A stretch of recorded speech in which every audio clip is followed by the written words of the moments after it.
నీ సత్య మార్గములో నేర్చుకున్న అనుభవమే పరిమళింపచేసి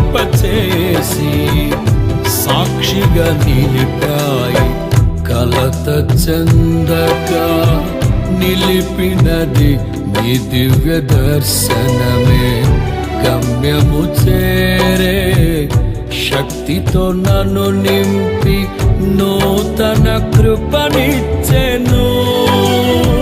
కలత చెందక నిలిపినది నీ దివ్య దర్శనమే.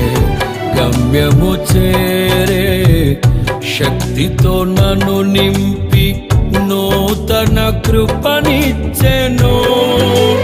ఆరాధ్యుడా, అభిషక్తుడా, ఆరాధన నీకే. నా యేసయ్య స్తుతి పాత్రుడా, ఆరాధన నీకే.